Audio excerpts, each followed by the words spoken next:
Hi, it's Mark Owen from Moose Marketing and PR, and the editor of Punchline. Welcome to Punchline Talks, the business breakfast briefers, where I have invited a panel of business experts to review this morning's newspapers, find out what's going on in their business, find out what's going on in their business sector, and then actually find out what's caught their eye in this week's Punchline. So I'd just like to introduce you to the panel, but before I do, I'd just like to thank our fantastic sponsors, Evans Jones. And guys, they've also given me 4 of these bottles to give you all as well. So there you go. What a nice bunch of guys they are. Anyway, so let's start off. Claire Seed, founder and managing director of Tidal Training Direct. And was it Compliance Direct as well, Claire? Yeah, Compliance Director of our sister company, Tidal Training Limited. Okay, thank you very much. We've got David Orme, for the independent business owner of The Find in Cheltenham, which everybody should have visited. Chris Price, senior partner and head president lead of the family department at Tayntons Solicitors. Roger Head, owner of Severnside Software. Welcome to Punchline Talks, guys. Thanks ever so much. We're going to run through the headlines very, very quickly. It seems like it's in the nationals. It seems to be all about the EU. It all seems to be about, obviously, the holidays, future holidays are under threat. Here in the Times, the EU threats to thwart holidays.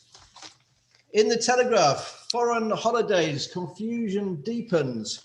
The Daily Mirror, 2 jabs to go on holiday joy. The Guardian, travel ease, but UK surge in cases sparks fear in EU as COVID spreads. The Daily Express, Spain vows to defy us going on holiday. Holiday Islands, here we come.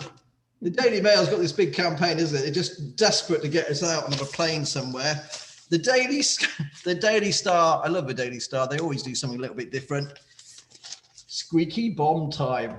That's with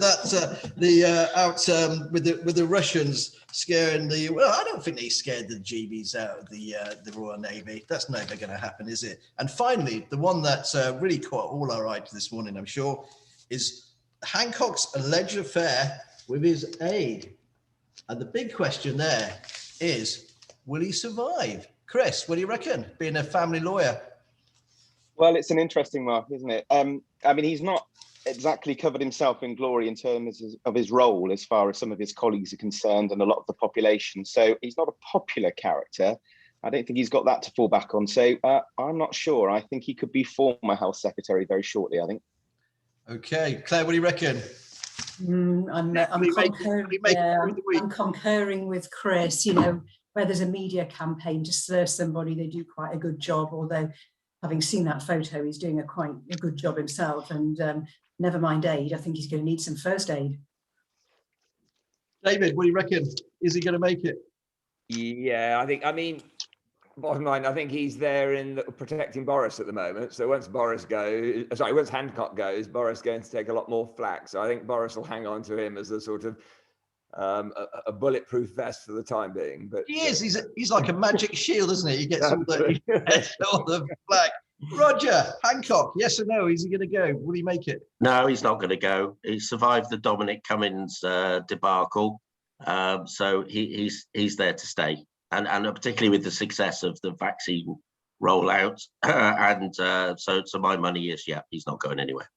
I'll be honest with you. Boris seems to be very loyal, doesn't he, to his yes, because they know too much about him. It's quite simple as that. Let's keep your enemies close.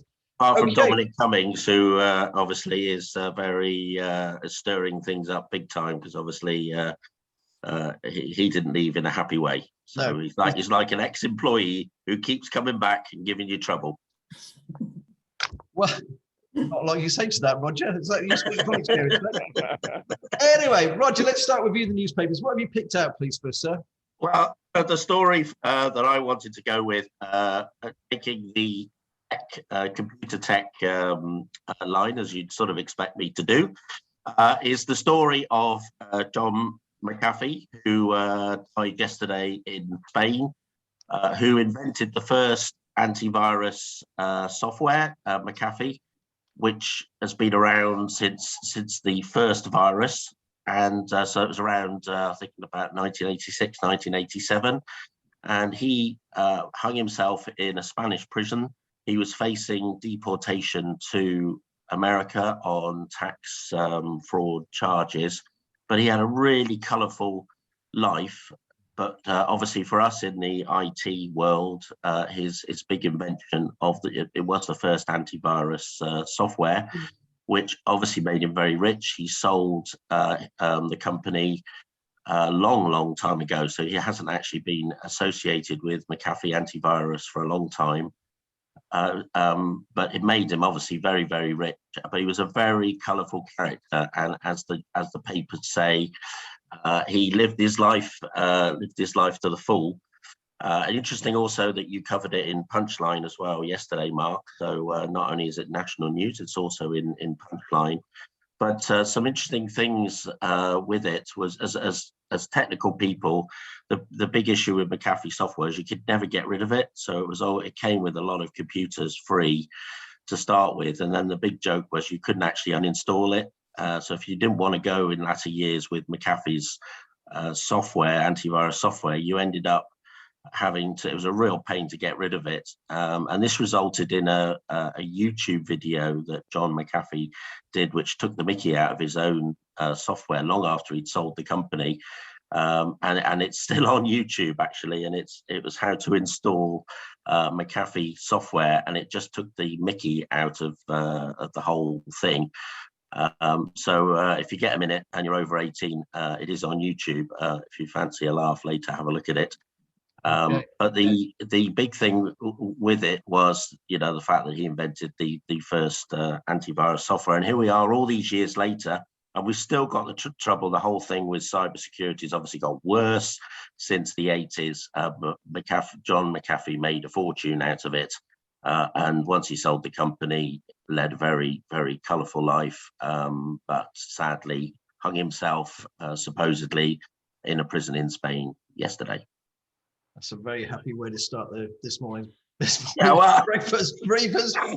Goodness gracious. Something interesting, Mark. Something interesting. No, it's all good, mate. It's all good. Obviously, being IT. Go on then. Top cyber tip this morning before I move on. Don't turn your computer on. Fair enough. Well, Chris, what have you got for us from the newspapers, mate? Well, as you said, the front pages are full of stories about our holidays and where we can or can't go and what have you. Two stories caught my eye. Which is, first of all, we could have probably predicted it. As soon as the government announced where we could fly, automatically flight prices to those locations went sky high. And the second story that follows on that is that those people who still have to travel back from these red list countries, who have to isolate in hotels, are still paying the equivalent of sort of £1,700 for a 10-day stay or whatever it is now. And there's lots of people complaining about the quality of the food, the quality of the hotel, et cetera, et cetera. So it just got me thinking, I mean, there's good business, isn't there, where you see a demand and you think, right, okay, well, now's an opportunity for me as an airline to be able to try and claw back some of the money that we've obviously lost, and the hotels, the money that they've lost, et cetera. But at what point does good business turn into what's going to be quite a negative legacy? I mean, people aren't going to forget that their opportunity to be going away to these places, quite apart from what the EU is doing, is now probably going to be dictated quite strongly by the businesses and the prices that they put these flights up to. So great that it looks as though COVID is again being beaten back, which is fantastic news. Great that it looks as though we've got travel, but the old economy and finance and what have you still comes in behind it, doesn't it? It's all about making money at the end of the day, isn't it? And also the EU, it goes to show that they, to my mind, and I voted to stay, by the way, it goes to show how much they hate us.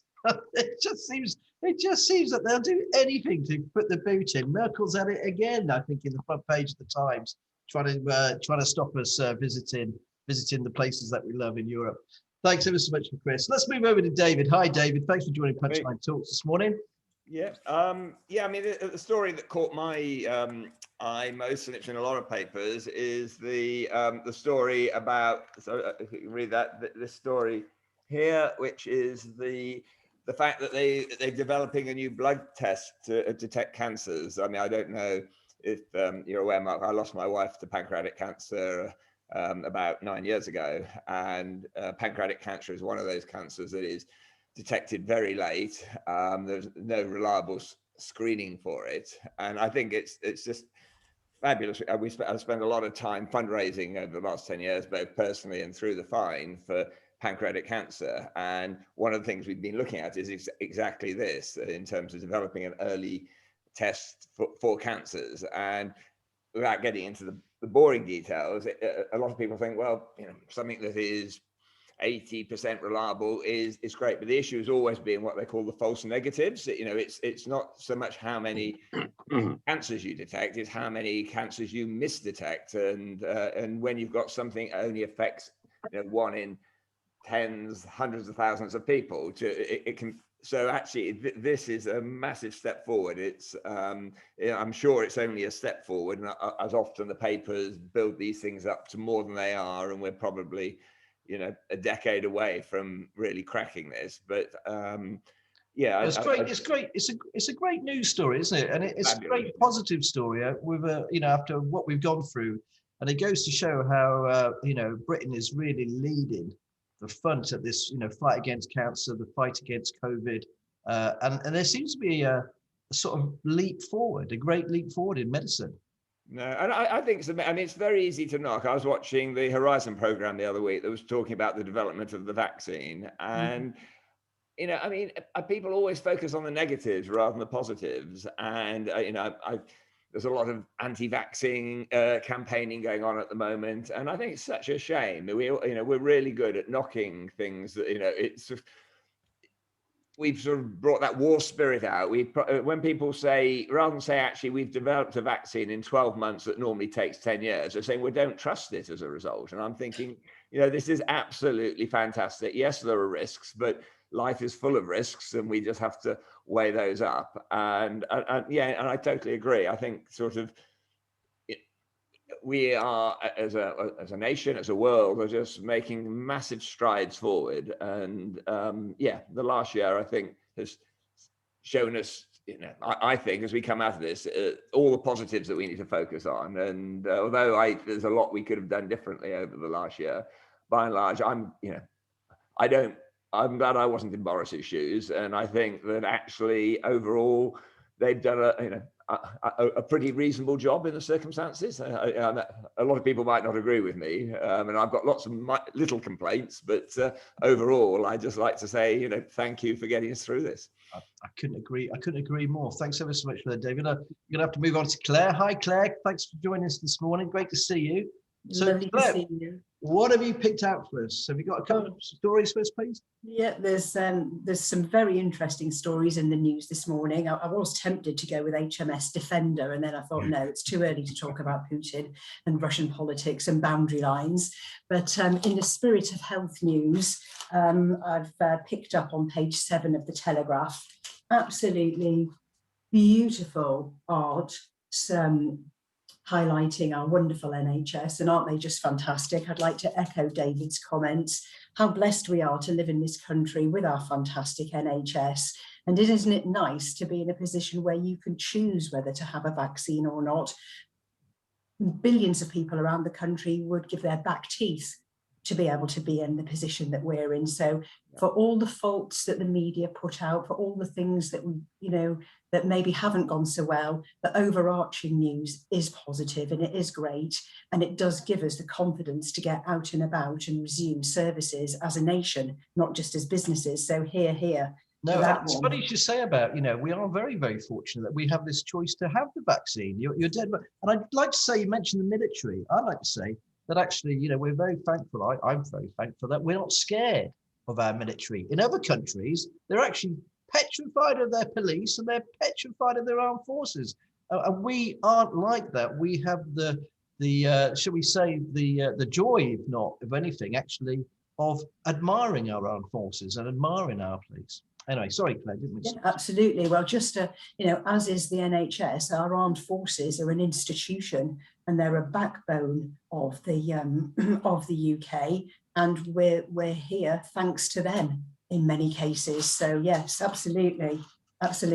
What else you got for us there, Claire? Yeah, so the story I've picked out, still on page 7, is record numbers of children in A&E with winter fever. Now, this is very interesting because, not least because despite the weather, we are actually in June. Parents told not to bypass NHS 111 for mild symptoms after suppressed outbreak leads to influx of patients. This actually ties in with the story, and not the first story, over the recent weeks from, here's one from the same Salisbury Journal. Patients warned not to attend Salisbury A&E unless it's a life-threatening or serious condition.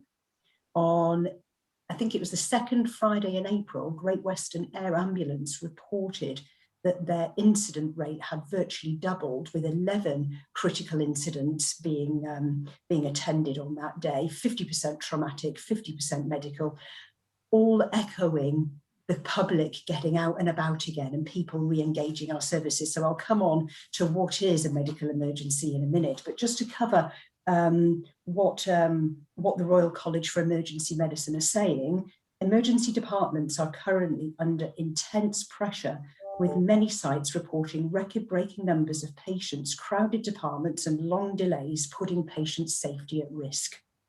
It's interesting that they don't even mention COVID in that key statement because it's a given, but Yes. that in itself is enough to cause intense pressure on all our emergency services. We absolutely understand and recognise that parents may be concerned, but if they take their child to emergency department, there may be a long delay, potentially over 4 hours, which can be difficult and distressing. And the reason there seems to be the winter flu symptoms displaying and presenting in the summer is because many of these young people and these infants haven't been exposed to viruses and etc., having been at home, and now they're displaying and presenting those symptoms. So they haven't been exposed to the normal colds and flus and other sort of bugs that we normally get. Absolutely. Many parents just haven't seen a fever in their child before and don't have the usual sources of support to go to. So yeah, absolutely. So very interesting there. And we can talk about the pressure on our emergency services well into next year, I would expect. I'm sure. Thanks ever so much, Claire. That's great. Right, we're going to go back over to Roger. Let's go back to you, sir. Let's talk about your own individual business and the way things are going. We've talked lots in the past about the original lockdown, then the easing of it, and the way that you had to cope with it. What's it like at the moment? What are you finding at the sharp end of sort of cyber IT? You know, are people going back to the offices? Yes, in a word, we're finding that people now are going back to offices and resuming. You've still got a lot of people doing remote working, but as I've said many times before, I think the office is not dead. People are hankering to get back to the office, and people are going back to the office, but it's obviously not in the numbers, the normal numbers, but there's definitely a slower return to the office. And we're almost getting to a point where things are feeling like we're getting back to normal, albeit still with all the social distancing and so on. So, and it seems to me that in July we are going to see things relaxed in terms of the rules and so on. And there's quite a lot of coverage in the media about firms saying that they do believe in the office, which is quite interesting. But from my side of things, the one big thing is we celebrated 32 years in business last month, which every time I think, will we make it to 33? But every time obviously we do. But 32 years, it's I've seen a lot of different things. Obviously, the pandemic hits the top spot for challenges, but there's been a lot of others in the past. Things like the floods. Do you remember the floods of 2007? That was a major challenge. The various economic ups and downs. That's been a challenge, but you do sort of sit back and think, how can I be in business 32 years with all the different things? And of course, the changes in technology, talking about antivirus software, the problems are still very much the same of cybersecurity and so on, which is getting worse and worse, of course. So a lot's happened in 32 years, but my message is things are getting back to normal. And the office isn't dead. People do want to work in an office. I think there'll be more of a hybrid model though. Okay, Roger, very, very quickly, what's the number one thing you think you've learned over those years? 32 years, long time in business. Don't give up. You know, if you're in business, it doesn't matter whether you're doing it for a year or 32 years. It's tough, and you have the ups and downs. But you know, if you truly believe in the service you're offering and what you're doing, then don't give up. You always have ups and downs in business. It doesn't matter how good your business are. You're going to have bad days. Even I'm sure even Mr. Amazon has a bad day. But don't give up. But if you truly believe in what you're doing, clearly you'll have bad days. You'll have a pandemic to deal with. But if you truly believe in what you're offering, and you meet some lovely people along the way, of course you meet some not so lovely people in business, but that's what makes it interesting. So that's my motto: is even if you've only been in business, you're watching this, you've only been in business for 5 minutes, don't give up. Believe in what you're doing, because if you don't believe in it, nobody else will. And you can't sell it either. Thanks very much, Roger. Congratulations, by the way, mate. Thanks. Right, let's go to Chris. Chris, you've been in business a long time as well. You've seen it all, running Tayntons. The conveyancing side of it, is it still running ahead on that side? Yeah, it is. I mean, the reality is I'm not a conveyancer. If I was a conveyancer, I wouldn't be on this chat this morning. I would have probably been in the office early this morning, having stayed late last night, and really pushing through to try and meet this deadline of the stamp duty holiday before it gets cut on the 30th of June. And it's not just Tayntons. Everyone that I'm speaking to from other law firms, mortgage advisors, banks, building societies, estate agents, removal guys, there really is an absolutely huge push at the moment in conveyancing to get these property completions through. So it is a very, very, very busy time, prompted no doubt by the stamp duty holiday. Interestingly, we may see in months to come question marks as to whether or not it was in fact ever needed. I mean, I've seen a number of reports which have said, you know, the stamp duty yield which the government has had, despite the stamp duty cut, has beat previous years.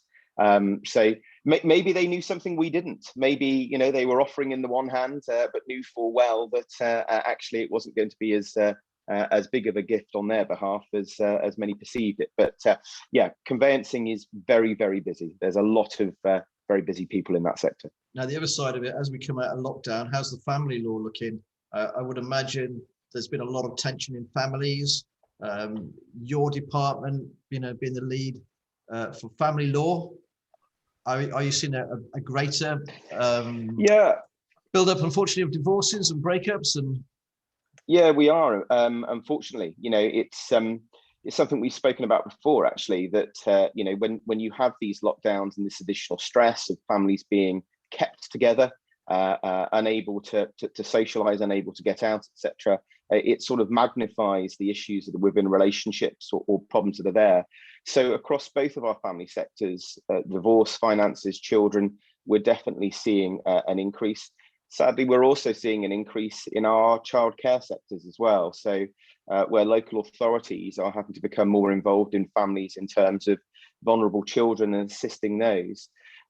So that there definitely is a growth in those sort of areas as well. And without a doubt, it's magnified by what has happened over the past, 18 months, whatever it may have been. So it's a growth area. okay, thanks ever so much, Chris. Thanks ever so much. David, let's talk about you and the fine, please, because how long has the fine been going and what's the lockdown been like for you? So yeah, we opened November 17, so I guess we're sort of coming up to 4 years, but you know, it was sort of it doesn't feel that long. I guess we've been shut for a quarter of our existence, so or not shut, but operating under sort of quite different circumstances. I mean, it's really hard. I mean, hospitality has undoubtedly been hard hit, but as reported over the last 12 months, but you know, other industries too. So I think in anything in life, there are positives in there as well. I think that our biggest struggle has been the stop-start nature of it. And, you know, as we now come out of lockdown, you know, I know some in hospitality are calling for a quick easing, whereas I'm not. I just rather know that we don't go backwards again, because that is really tough. Particularly, our biggest challenge at the moment is staffing. And, you know, when you've got a lot of people who are on sort of fairly, you know, we have quite, we have staff, our staff turnover is quite low at the Fine, but as hospitality as a whole, you've got a lot of young people, a lot of students, a lot of foreign people, and it's just, you know, you can't just, a lot of them aren't on furlough because they haven't been with us long enough. So actually, if we suddenly have to close, we risk losing a large part of our workforce, and then trying to find them again, build up customer service, all of that sort of stuff. So actually, that has been our biggest challenge, I think, is the stop-start. I think the positive, as we come out of it, is we are a lot more focused. We're definitely more lean by necessity as well as by intention. But I think it's allowed small independent businesses to really show what makes them different. So whereas before the lockdown, we'd probably be frustrated that we hadn't got the marketing budgets, the big head offices that a lot of our, you know, the high street competitors might have, what they have got is the ability to move quickly, to be so innovative. You know, I can have an idea in bed one night and sort of implement it the next morning, whereas the sort of some of the big high street competitors can't. And I think that as a result, we've done a lot of things over the last year, whether it be home delivery, or click and collect, developing new products that have just been, yes, they've helped the business survive. They've actually just helped keep us sane. You know, it's about having fun to a degree, but I think it's also allowed us to engage with our customers, and therefore, hopefully, that relationship we've built with our customers over the last 12 months will be enduring, and that we can So I definitely feel very positive about the future. I think there's a lot of issues out there, but I sort of think they're issues that were happening anyway. There's an article in today's paper around how the demise of cash in society is going to be a problem for certain parts of society that don't have bank accounts, and that's a really big issue. And you know, but I think cash was going anyway. It's just been fast tracked over the last year. I think a lot of stuff that issues we're facing with supply chains at the moment, which is one of the article I was going to pick up from Punchline, is actually, these are Brexit issues. I mean, a lot of the health issues that Claire was talking about, they're just things that have been put on the back burner because of Brexit, and now everything's being sort of coming out into the open very quickly. But I do think once we adapt to this, we'll find new supply chains, that the labour market will change, and you know, I'm an optimistic sort of person, but I definitely feel very positive for the sort of business and the high street over the next sort of, well, the coming years. I mean, Roger was talking about the working practices in offices. I've got involved in another business called The Workplace, which is a co-working business, and we're seeing massive demand for that. So we are moving to a hybrid model of working practices, and yeah, I think we're just changing fast. I think it's great to hear you so positive, Dave. That's such a difficult year, and it's funny you said about we're all, you know, being a bit more leaner, you know, and it's true. Everybody I talk to are working longer with less staff and less resources. Quite simple as that. Thanks ever so much for that insight. Claire, let's go over to you, please, about your business that you run. Obviously, in the news, first aid, the European Cup must have been at the forefront of your mind. I don't even watch the game. Can you just quickly talk about that? Unfortunately, we don't have very much time left, but what were your feelings when you saw that you know, the footballer? What I'm reflecting on in terms of Christian Eriksen's cardiac arrest was how the world is inspired that even in a very traumatic medical emergency, there is hope. And that with the skills and the confidence to act, you can have a very positive outcome. Christian is now at home with his family, and the interest that it's brought in not just in the first aid sector, but in the wider healthcare sector, it empowers people to think, actually, there is something that I could do. and need the confidence to act, I'm going to go and get trained. Now, within workplaces, health and safety executive, first aid training, first aid provision in the workplace is a mandatory requirement. It's not an optional. You've got to have it. You've got to provide fit and adequate provision to look after your staff. But as we've all alluded to, and particularly with COVID over the last year and a half, there is nothing more important than helping someone when they need it most, and having the confidence to act, backed up with those skills delivered in a professional manner. As you know, all of our trainers are state registered paramedics, resource officers, and clinical professionals. So you can imagine how busy we are, and we've been operational throughout because first aid training is an essential service. What we're seeing is, and I've had a number of calls from, we support throughout the UK, but I've had a number of calls from fellow Gloucestershire independent business leaders saying, actually, Claire, I'd like your medics to train my staff just so they can look after me. So it's amazing what drivers are. Some of us are led by health, some of us are regulated by circumstances, some of us are regulated by framework. It doesn't matter what the input piece is, the output piece is. First aid is a universal life skill that could save somebody else's. And whether you need it for yourself or your business, that's academic. The fact is, if you have those skills to act, then that could be life-changing and life-saving. And that is the most important thing you can do as a human being. That's fantastic, Claire. Thank you ever so much for that. Okay, we're just going to kind of wrap up, guys, very, very quickly. We've only got a couple of minutes left. So I'm going to say, Roger, what have you picked out from this week's Punchline, please? There was an article about talking about the state of the world, about inflation from Sam Holliday, which caught my eye. I think inflation is quite an interesting, is quite a problem at the moment, with the something that's been covered on the Punchline Breakfast Briefers a few times because of the shortage of materials, raw materials, various other reasons. But we are seeing a jump in inflation, which the Bank of England don't seem to be too concerned. They seem to think it's a temporary thing.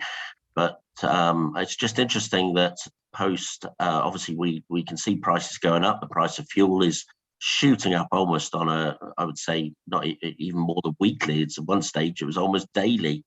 And this is things like this. The shortage of materials is forcing prices up of raw materials.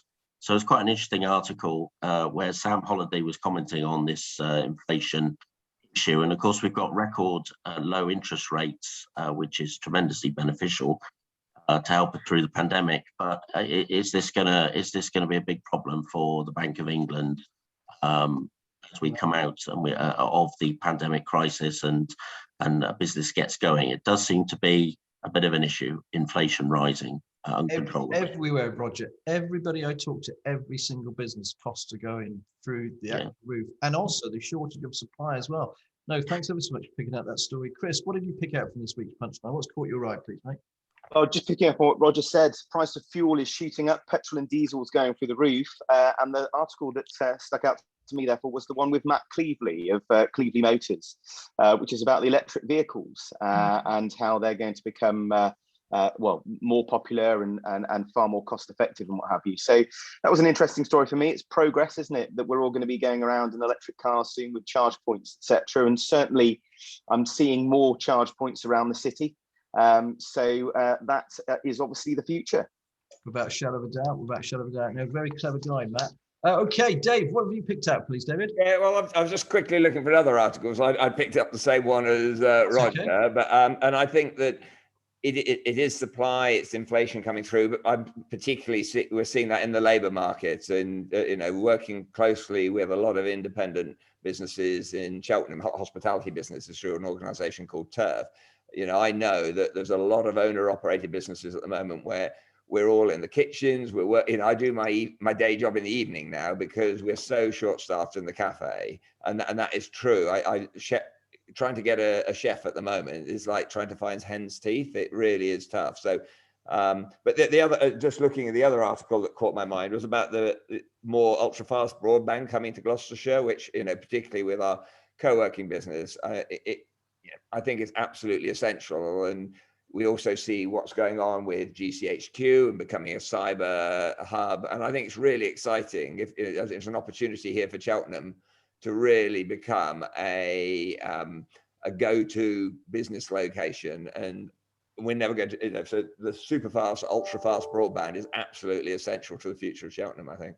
Couldn't agree I think more. there's still a lot of homes and businesses struggling with getting good quality broadband, good speeds. And I think it's interesting that BT now are saying that they're going to just go mad building infrastructure, because they really, there's so many problems with even modern business parks where people can't get decent internet, and obviously to do things like this, as we know, you can't do it without a decent broadband, and it's a major problem, which is going to take years to resolve. There's a lot of progress being made, but it's still a lot of, it's surprising how many places can't get decent internet.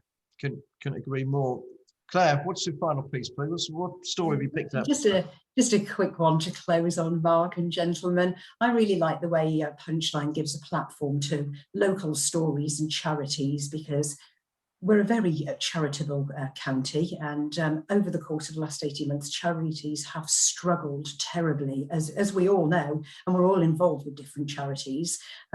So well done for featuring the story on Julie Kent and Pied Piper's second store in Hucklecote, and congratulations to Julie on gaining her MBE. That woman is a tour de force, and she's absolutely fantastic. And also for helping us feature Community Connections, very under-supported charity, not well known, but transport and community transport is absolutely vital in Gloucestershire for the socially, physically, mentally and rurally vulnerable. So thank you for giving Gloucestershire businesses a platform to share all sorts of news, Mark, because it's really important. And I think without it, I don't know where they would be able to do that. So yeah, here's to charities and Punchline support.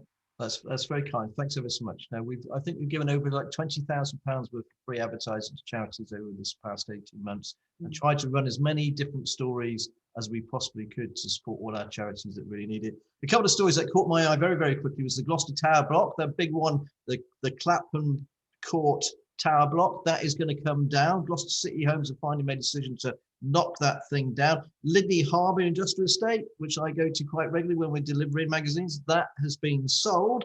Phil Vickery is looking to expand his number 3 restaurant in Cheltenham. That can't be bad news if he gets his planning permission. Fingers crossed for him, you never know with planning. And also the Growth Hub are offering £3,000 for a digital fund to help companies as well. It's a grant, starts on the 1st of July. I think it is. Get your case in there quickly.